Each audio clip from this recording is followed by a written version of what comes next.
오늘은 사도행전 24장 22절로 27절 말씀을 통해서 벨릭스의 잘못된 신앙이란 주제로 여러분과 은혜를 나누고자 합니다. 아일랜드의 작가 중에 오스카 와일드라는 사람이 있는데, 이 사람이 예수님의 복음서에 나온, 또 사도행전에 나온 사람들이 예수님과 또 복음을 만난 후에 어떻게 삶이 변했을까 상상으로 그 소설을 쓴 것이 있습니다. 근데 거기에 나오면 성경에 나와 있는 인물들이 어떻게 됐을까라고 이 사람이 생각을 해서 썼는데, 어떤 곳에서 예수님이 알코올 중독자를 만났다고 합니다. 그래서 예수님이 아니 당신은 누구신데 알코올 중독자가 됐습니까? 물어봤더니 이야기하기를, 네, 저는 베드로가 일으켜준 성전 미문에 앉아있던 거지 안진뱅이입니다.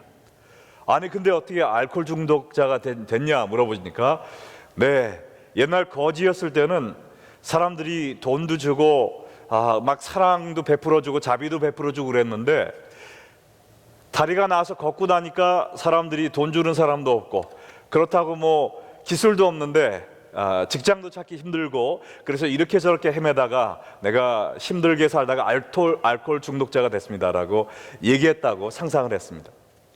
또 예수님이 또 누구를 만났는데 조폭을 만났대요. 그래서 당신은 어떻게 이렇게 불량배가 됐습니까? 그랬더니, 네, 예수님, 제가 바로 예수님이 제 눈을 뜨게 해준 장님입니다. 내 눈이 깜깜했을 때는 아무것도 몰랐는데 눈 뜨고 나니까 어찌 그렇게 안 입고 온 사람들이 많은지 가서 때려다 주다 보니까 제가 조폭이 됐습니다 라고 이렇게 얘기를 했다는 소설이 있습니다. 근데 이거는 소설이죠. 하나님께 은혜를 받은 사람들이 이거보다는 더 잘 됐겠죠. 그러나 이 이야기에 주는 의미가 뭐냐면은, 우리가 하나님의 은혜를 헛되이 받으면 안 된다는 것입니다. 하나님께서 우리에게 구원의 기회, 변화의 기회, 말씀과 은혜의 기회를 주실 때 그것을 헛되이 받으면 안 된다는 것이죠. 오늘 말씀에 보면 이 하나님이 주시는 말씀과 은혜의 기회를 헛되이 받음으로 말미암아 구원의 기회를 놓쳐버리고 멸망해버린 한 사람의 이야기가 나옵니다. 그 사람의 이름은 총독 벨릭스입니다. 이 벨릭스는 사도 바울과 단독 면담할 수 있는 기회가 2년이나 있었어요. 그 백그라운드를 다시 한번 말씀드리면, 사도 바울이 3차 전도 여행을 다 마친 후에 예루살렘으로 갔습니다. 거기서 체포가 되었어요. 그래서 유대인들이 그를 죽이려 했기 때문에 그를 유대인 총독인 벨릭스한테 압송을 했습니다. 그때 대제사장 아나니아와 함께 온 더둘로라는 그 변사가 바울을 고소하는 모습이 나옵니다. 그 전반부 고소 내용이 끝난 후에 중반부에는 바울이 자기의 입장을 변론하는 그러한 내용이 나오죠. 그리고 오늘 본문에 보면 그 고소와 변론을 들은 후에 벨릭스가 판결하는 이런 장면이 나옵니다. 근데 이 판결하는 오늘 읽은 본문이 6절밖에 안 되지만 기간으로 보면 그게 2년의 기간이 있습니다. 감옥에서 벨릭스는 온 아시아를 복음으로 변화시킨 사도 바울과 단독으로 면담한 것만 해도 여러 번 됩니다. 사도 바울과 사람들이 만났을 때 그 말씀을 듣고 많은 사람들이 변화됐죠. 그리고 나중에 로마의 감옥에 가서 그 친위대에 있던 사람들이 사도 바울과 한 번, 두 번만 만난 후에도 그들의 삶이 변화되고 구원을 받아들여서 그들로 인해서 그 왕가가 변화받고 장차 로마 전체가 그리스도를 국교로 받아들일 정도로 변화시킨, 하나님이 귀하게 쓰신 그 장본인 사도 바울과 2년 동안 같이 얼굴을 맞대고 대화를 나눴던 이 벨릭스가 이 구원의 철호의 기회, 변화의 기회, 은혜의 기회, 새 역사를 쓸 수 있는 이 기회를 완전히 놓쳐버리고 멸망으로 떨어지는 그 이야기를 오늘 보게 됩니다. 오늘 이 말씀을 보면서 우리도 하나님께서 이 귀한 은혜의 날, 또 회개할 수 있는 이런 기회를 주실 때 그 기회를 놓치지 않고 정말 그 기회를 10분 활용하므로 말미암아 주님이 주기 원하시는 모든 은혜를 충만히 받는 여러분과 제가 되기를 주님의 이름으로 축원합니다. 오늘 말씀을 보면은요, 총독 벨릭스가 세 가지의 기회를 밀어버리는, 나중으로 미루어 버리는 잘못을 범하는 것을 봅니다. 첫 번째는 말씀 듣기를 미루는 잘못을 범합니다.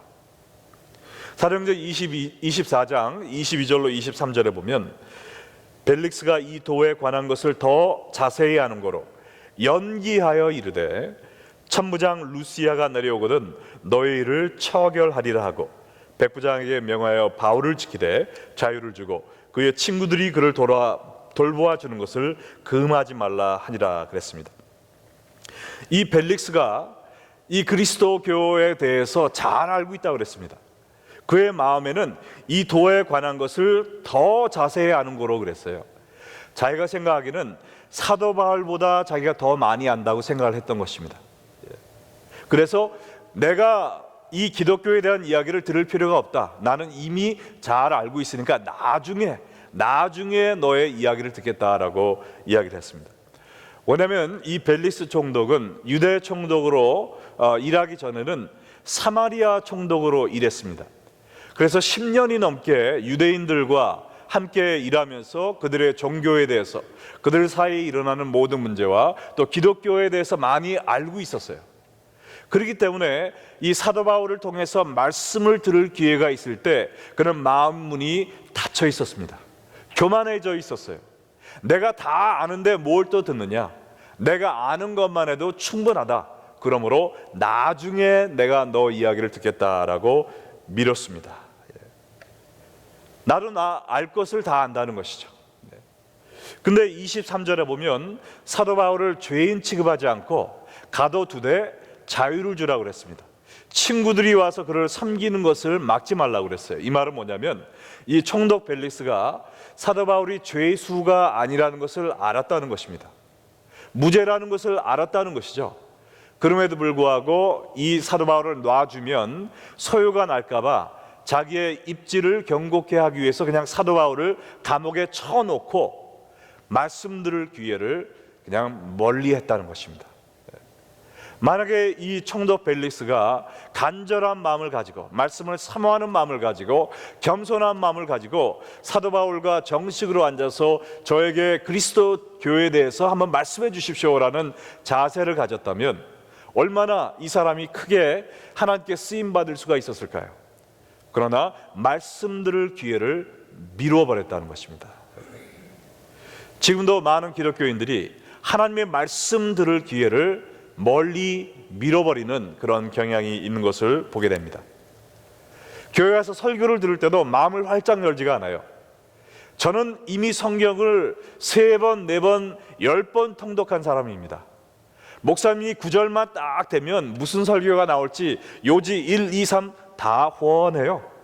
저는 목사님 설교를 듣지 않아도 이미 무슨 얘기할 줄 다 압니다 하고선 교회는 와 앉아 있어도 듣지 않는 사람들이 있습니다. 또 어떤 분들은 주일 예배만 오면 충분합니다. 제가 뭐 피곤한데 금요일에 오고 새벽기도 오고 제자훈련 합니까? 주일날 설교만 들어도 저는 충분합니다라는 이야기를 합니다. 나는 너무 바빠서, 아니면 나는 할 일이 더 많아서, 아니면 재미있는 일들이 너무 많아서, 이 세상에서 내가 이루어야 될 일이 너무 많아서 나는 말씀 들을 시간이 없습니다 하면서 말씀 들을 기회를 자꾸 밀어버리는 경향이 있다는 것이죠. 어떤 사람들은 아예 교회를 나오질 않습니다. 내가 교회 나가서 뭐 합니까?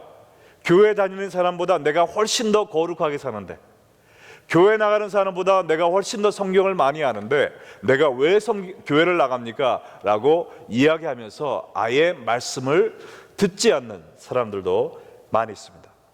그러나 이 총독 벨릭스가 말씀을 듣지 않고 나중에 듣겠다고 연기했을 때 그에게 찾아온 구원의 기회, 변화의 기회를 놓친 것처럼 우리도 말씀의 굶주림을 잃어버리면은요, 하나님이 우리에게 주기 원하시는 그 은혜를 놓칠 수가 있습니다.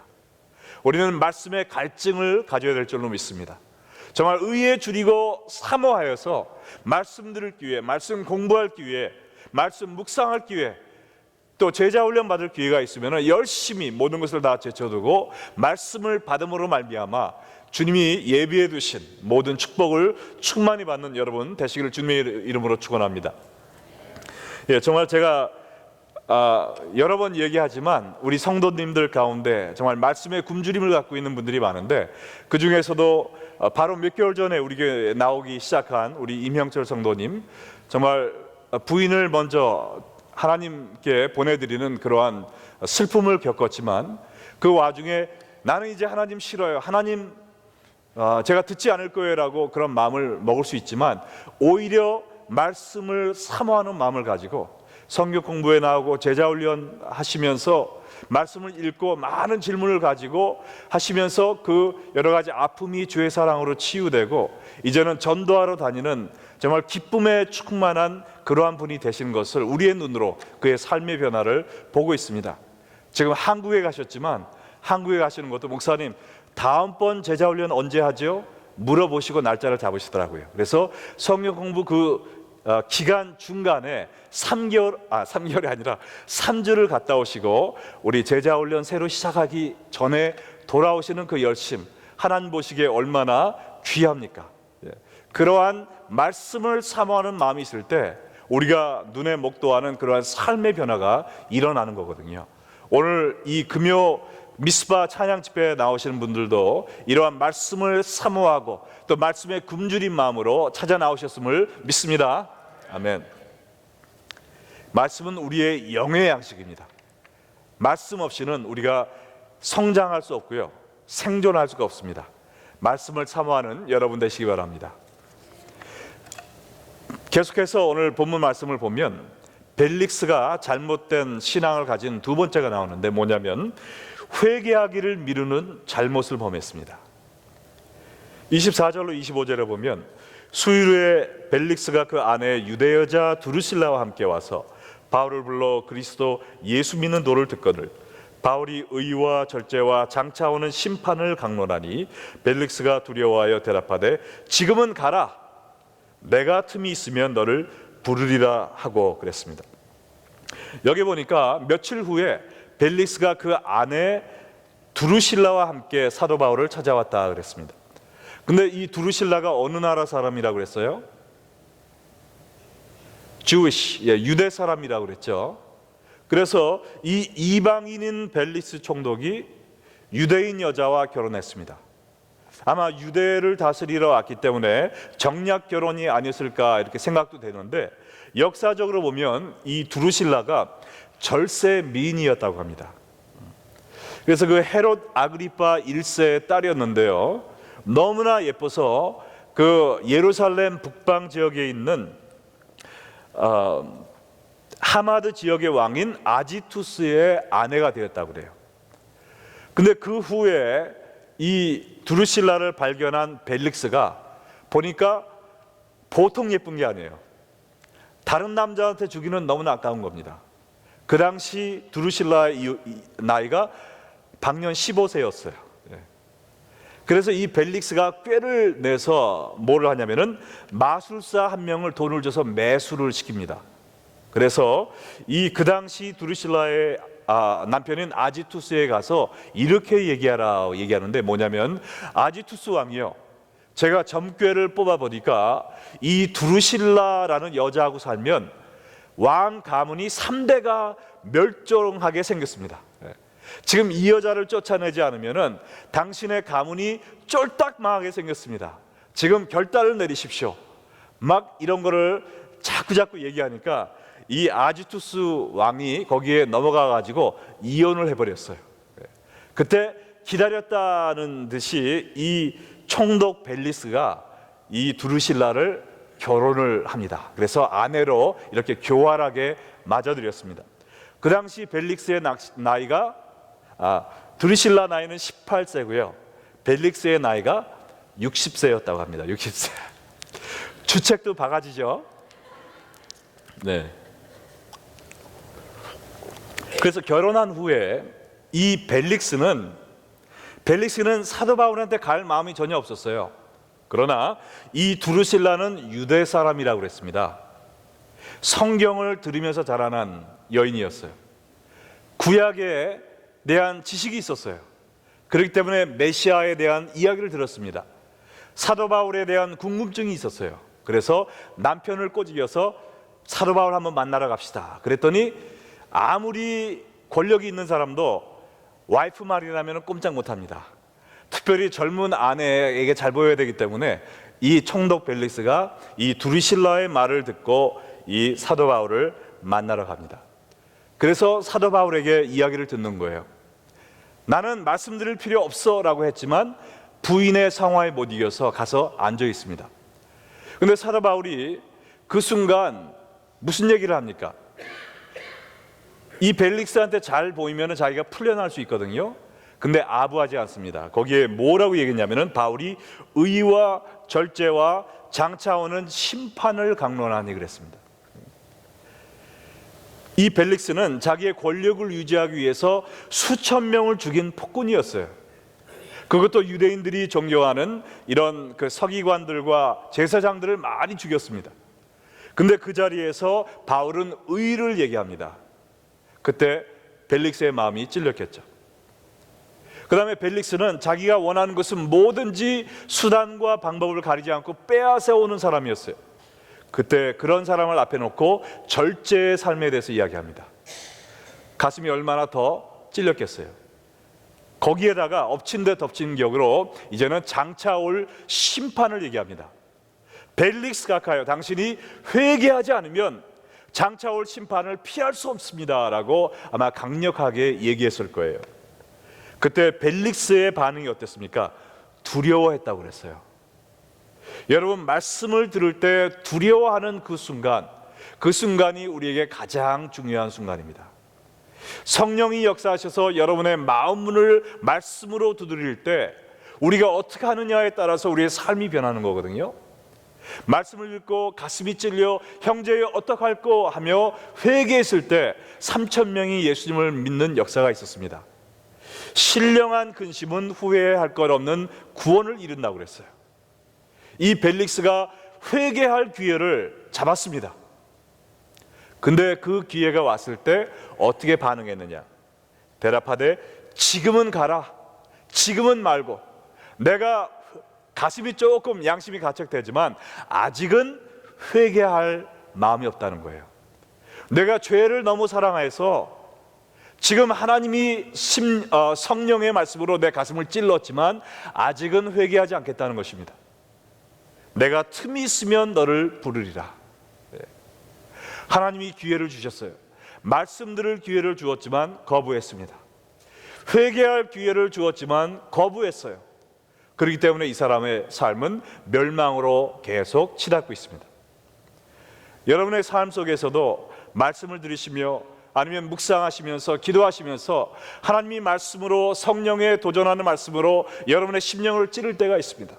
아, 맞아, 내가 이러면 안 되지, 내가 이 사람을 용서해야지, 내가 먼저 사과해야지, 내가 이러면 안 되지, 더 거룩하게 살아야지, 더 정직하게 살아야지, 더 열심히 봉사해야지, 하나님을 위해 살아야지. 성령이 가책을 주실 때가 있어요. 그러나 그 기회를 우리가 붙잡지 않고 나중에 회개하리라, 내가 좀 더 이 죄를 즐기고 나중에 회개하리라 라는 마음 상태를 가지면 우리가 결국엔 돌이킬 수 없는 point of no return까지 간다는 것입니다. 여러분, 얼마 전에 뉴스에서 보셨잖아요. 애슐리 메디슨이라는 웹사이트가 있습니다. 세계적으로 3,500만 명이 가입한 불륜 사이트예요. 거기에 자기의 이름을 올려놓으면 거기에 이름을 올려놓은 다른 사람과 언제든지 만나서 불륜과 간음을 저지르도록 해주는, 그래서 거기에 모토가 Life is short, have an affair. 우리의 인생은 짧다, 그러니까 바람 펴라. 그게 그 모토입니다. 아무도 모르게 당신의 비밀을 우리가 보장한다 그랬는데 어떤 해커들이 들어가서 그 3,500만 명의 정보를 다 뽑아버렸어요. 아마 예수 믿는 사람이었는지 애슐리 메디슨한테 당신들의 웹사이트를 폐쇄하지 않으면 이 이름을 공개하겠습니다. 근데 이 애슐리 메디슨이 큰일 났죠. 이게 공개되면은 완전히 비즈니스가 망하니까 오히려 막 경찰에 연락하고 수를 하고 막 난리가 났는데 이 사람들이 몇 명씩 공개하기 시작했습니다. 그 3,500만 명의 아무도 모르게 거기에 레지스터 해놓은 사람들의 마음은 얼마나 불안할까요? 이 애슐리 메디슨이 이거를 하지 않으니까, 폐쇄하지 않으니까 이 사람들이 모든 정보를 공개해 버렸어요. 지금 그 일이 있은 후에 지금 집단 소송 애슐리 메디슨한테 수를 한 멤버들도 있지만 많은 가정들이 지금 이혼을 하고 있고요. 그 다음에 더 많은 사람, 또 어떤 사람들은 지금 자살을 하고 있다는 것입니다. 아무도 모르게 내 사회적인 지위와 명성을 잃지 않으면서 나의 쾌락을 즐기려고 했는데 이제는 자기의 아이덴티티가 드러나 버렸어요. 자기의 죄악이 만천하에 드러나 버렸어요. 그러니까 목숨을 끊는 사람들도 생겨나고 있다는 것입니다. 하나님께서 우리에게 회개의 기회를 주실 때 우리가 그 기회를 잡고 회개하지 않으면 나중에는 이보다 더 수치스러운 일이 생긴다는 것입니다. 이 사람들이 그러한 문란한 삶을 살면서 회개의 기회가 없었겠습니까? 마음의 가책이 없었겠어요? 그러나 벨릭스처럼 지금은 말고 나중에 내가 너를 부리라, 나중에 회개하리라, 내가 조금만 더 쾌락을 즐기리라 하는 마음을 가지고 있었을 때 그들 앞에 이러한 엄청난 수치와 그러한 모든 죽음과 절망의 역사가 펼쳐졌다는 것이죠. 여러분 가운데 지금 하나님의 말씀이 지금 여러분의 심령을 찌르고 있는 분 안 계십니까? 내가 이 죄를 회개해야 되는데, 이거를 끊어야 되는데 아직 끊지 못하고 있었던 그런 죄 있습니까? 더 늦기 전에 오늘 회개하시는 여러분 되시기를 주님의 이름으로 축원합니다. 마지막으로 세 번째 보면 이 벨릭스가 잘못된 신앙을 갖게 된 이유가 또 하나 있습니다. 뭐냐면 의로운 일 하기를 미루는 잘못을 범했어요. 말씀 듣는 것을 미루는 잘못, 회개하는 것을 미루는 잘못, 또한 의로운 일 하기를 미루는 잘못을 범했습니다.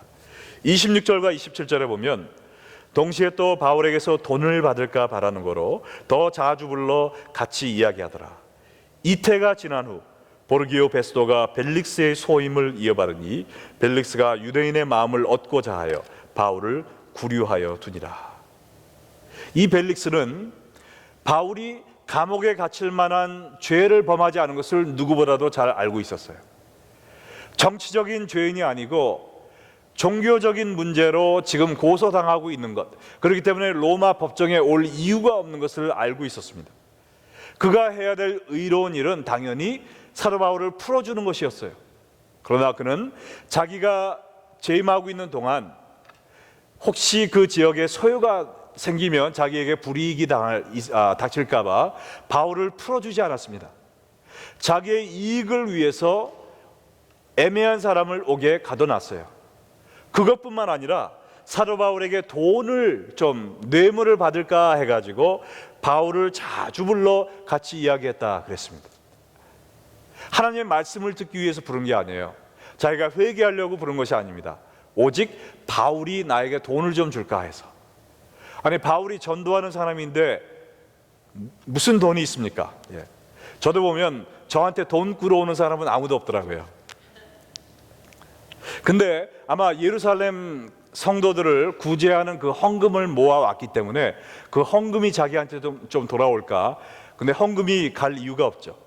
또 바울이 유명한 사도였기 때문에 바울을 존경하는 사람들이 이 바울을 꺼내주기 위해서 석방 운동을 벌리면서 보석금을 잔뜩 모아가지고 오지 않을까, 이러한 마음으로 하루 이틀, 한 달, 두 달, 한 목돈이 좀 떨어질까 해서 억울한 사람, 정말 착한 사람을, 죄 없는 사람을 감옥에 쳐놓고 의로운 일, 자기가 해야 될 일을 하지 않았다는 것입니다.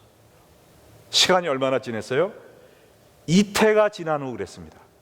저는 처음 보고 이틀이 지난 후인 줄 알았어요. 근데 다시 보니까 이태가 지난 후.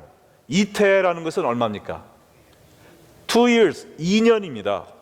2년 동안이나 자기가 해야 될 의로운 일, 올바른 일, 자기가 이 주위에 마땅한 해야 될 행동을 하지 않은 거예요. 성령님께서 얼마나 그의 마음에 책망을 주셨겠습니까? 양심이 화인 맞은 사람이죠. 완전히 마음이 바위돌처럼 단단하게 굳어져 버린 사람이에요. 말씀을 듣지 않고 회개하지 않았더니 악한 일을 밥 먹듯이 합니다. 해야 할 일을 하지 않는 거예요. 그러다가 어떻게 됐습니까? 이 사람이 하도 악한 폭정을 하니까 유대 사람들이 네로 황제에게 탄원서를 썼어요. 이 사람 도저히 안 되겠습니다. 많은 사람을 죽였습니다. 무고한 사람들을 죄인 취급합니다. 그래서 네로 황제가 이 벨릭스를 로마로 불러들입니다. 거기서 역사에 보면은 심판을 법정에 세워보니까 죽어야 될 죄를 범한 것이 다 밝혀졌어요. 그래서 사형에 처해질 뻔했는데 벨릭스의 형이 또 네로 황제의 신임을 받은 사람이라 그 사람의 간곡한 간청에 의해서 생명만 유지하게 되었다. 모든 직위와 모든 재산을 뺏겼다고 그랬습니다. 그뿐만 아니라 역사책을 계속 읽어보면 몇 년 후에 그 지역에 화산이 폭발했었는데 그 화산 폭발할 때 그 아내 두르디아와 함께 죽어버렸어요. 화산 유황불에 그 사고로 목숨을 잃어버렸습니다. 하나님이 주시는 말씀 들을 기회를 업신여기는 사람, 회개할 기회를 밀어버리는 사람, 의로운 일을 행할 기회를 무시하고 행하지 않는 사람들은 이 벨릭스와 그 아내가 당한 유황불에 타 죽는 그러한 고통이 기다리고 있다는 것을 알아야 됩니다. 이 말씀은 우리에게 경각심을 주는 말씀이라고 믿습니다. 교회 나온다 해서 다 구원을 받는 것이 아니에요. 말씀을 많이 안다고 해서 구원을 받는 것이 아닙니다. 우리의 마음을 열고 하나님의 말씀을 간절한 마음으로 받아들여야 돼요. 그 말씀이 우리의 심령을 때릴 때 우리는 그 말씀을 듣고 회개해야 됩니다. 그리고 그 성령님이 주시는 말씀대로 의롭게 순종하며 살아야 되는 것입니다.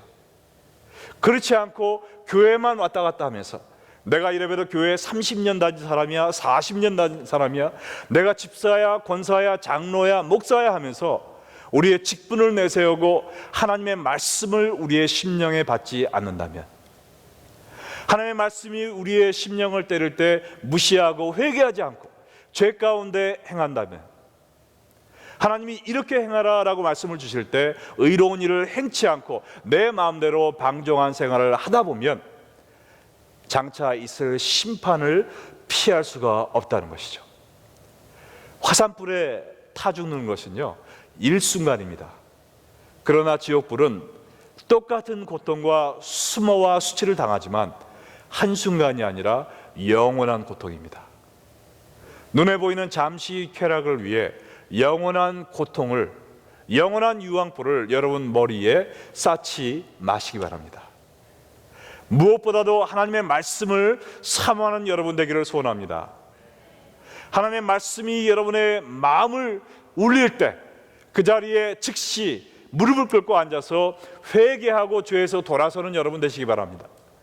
성령님께서 이렇게 행하라 라고 컨빅션을 주실 때, 마음에 확신을 주실 때 그 말씀대로 행하며 의로운 삶을 사는 여러분 되어서 이 총독 벨릭스와 같이 잘못된 신앙이 아니라 하나님이 원하시는 많은 열매를 맺고 하나님을 기쁘시게 하는 복된 신앙을, 참된 믿음을 소유하시는 여러분 되시기를 주님의 이름으로 축원합니다.